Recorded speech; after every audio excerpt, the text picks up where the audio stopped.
दया दान पूजा भक्ति के परिणाम आते समय ये श्रद्धा रहे कि आश्रव तत्व छे, ये मैं नहीं हूं, ये मेरा स्वरूप नहीं है, ये जो मैंने दया दान पूजा भक्ति के परिणाम हुए ये आश्रव तत्व है, ये जीव तत्व नहीं है, ये बंध है, ये मेरा स्वभाव नहीं है। ऐसी श्रद्धा हो तो आश्रव हे होवे, और आता हुआ आश्रव उपादे लगे।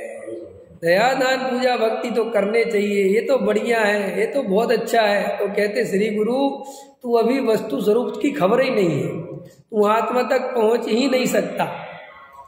भैया लोगों को व्यवहार की निंदा करो तो बुरा लगता है, लोगों को दया दान पूजा भक्ति धर्म नहीं है ये कहो तो बुरा लगता है, लेकिन बुरा तो लगता है, लेकिन बिना विचारे बिना सोचे समझे बुरा लगता है। अगर थोड़ा विचार करे, सोचे समझे कि मेरे अनंत भाव क्यों चले गए, मैंने अनंत बार जिनवाणी की भरोसा है ना, आगम की वाणी है ना, तुम दया दान पूजा भक्ति को बढ़िया मानते हो, तो ये मानते काय के आधार पे हो, अपने अनुभव के आधार पे कि आगम के आधार पे। पुण्य भला है और पाप बुरा है, ये काय से सीखा है तुमने? ये जिनवाणी पढ़ पढ़ के ही सीखा है ना, ये प्रवचन सुन सुन के ही सीखा है ना।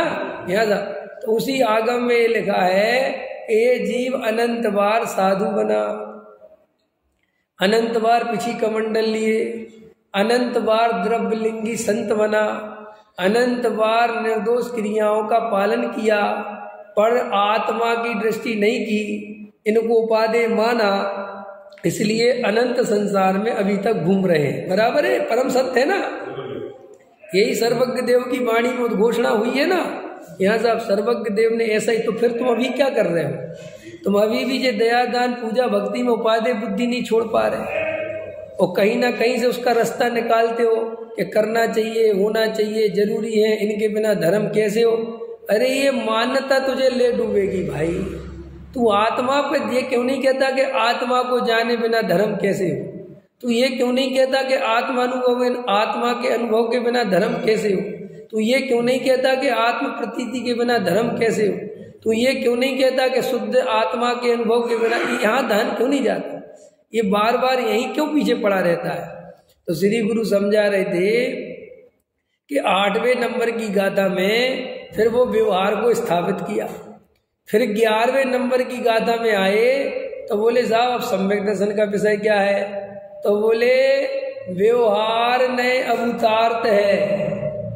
समझ में आया? 11वें नंबर की गाथा का क्या विषय है? कि जो व्यवहार नए है वो अभूतार्थ है, असत्यार्थ है, झूठा है, और सम्यक दर्शन तो शुद्ध नए के आश्रय से होता है।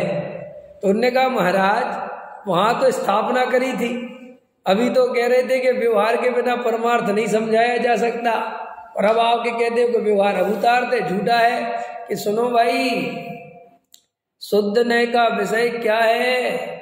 मैं अखंड एक त्रिकाली ध्रुव ज्ञायक भगवान आत्मा, जिसमें ज्ञान दर्शन चारित्र्य का भेद, पर्याय का भेद है ही नहीं।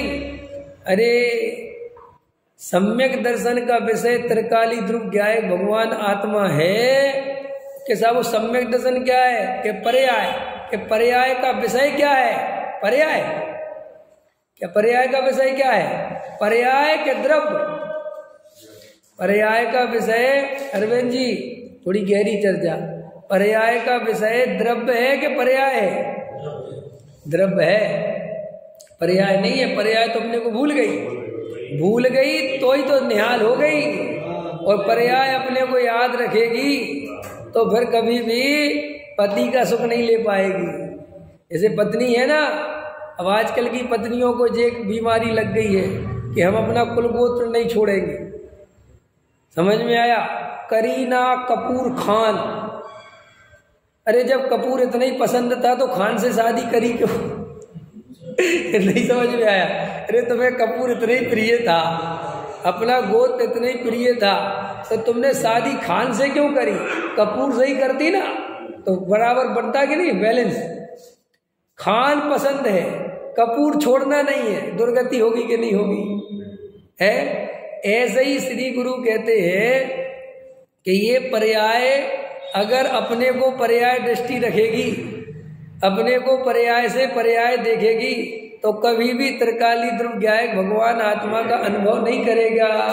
अब अपन अपने को पर्याय दृष्टि से देखो कि अपन अपने को पर्याय में पर्याय से देखते कि नहीं। मैं मनुष्य, ये पर्याय पर्याय को देख रही, समझ में। मैं रागी द्वेषी, पर्याय पर्याय को देख रही। मैंने पूजन करी, भक्ति करी, अब मैं स्वाध्याय में आ गया, पर्याय पर्याय को देख रही। क्या मैं दया दान पूजा भक्ति करता हूँ, मेरे इतने नियम हैं, मेरे इतने व्रत हैं, मैं शुद्ध भोजन करता हूँ, समझ में आया।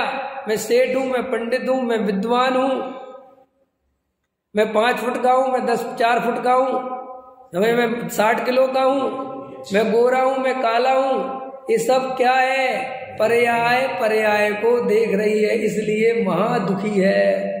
अब वही पर्याय, मैं त्रिकाली ध्रुव ज्ञायक भगवान आत्मा हूं, मैं ज्ञान दर्शन चैतन्यमयी वस्तु हूं, राग देश मेरे को छूते नहीं, मैं अखंड अवेद अखंड ज्ञायक त्रिकाली ध्रुव नित्य, मेरा कभी मरण नहीं होता, मेरा कभी नाश नहीं होता। कौन कह रहा है? पर्याय। बस यही पर्याय सम्यक दर्शन है।